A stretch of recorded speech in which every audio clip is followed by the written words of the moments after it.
Indaolwan ni Ilocos Sur Governor Luis Chavit Singson iti maysa nga seremonya ken pannakaiwaras dagiti PhilHealth card kadagiti kaprobinsyaan.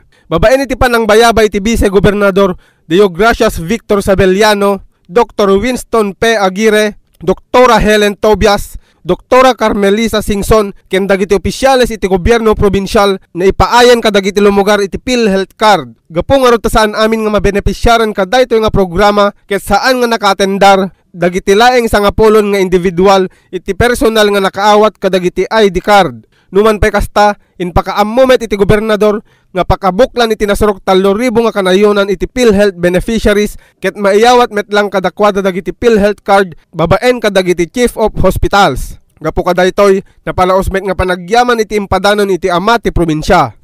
Pagyamanak ti dating narabit adulti member kayo ti Dibon Province 43,250.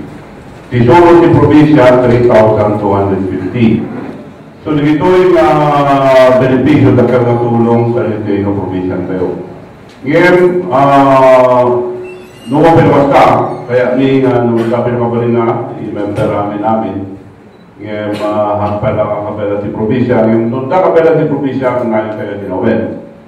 Kalaksidan kadaytoy na kunapay iti gobernador nga numabalbalin ket kasapulan ko mga amin nga kalugaran nang runa kadagiti indigent nga pamilya ket agmember iti PhilHealth. Banag nga nagkunan iti ama ti probinsya nga aramiden na amin akabaelan tapno matulungan dagiti kasapulan.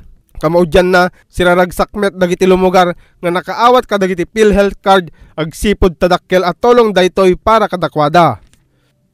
Para ti Press Corps, Michael Layante.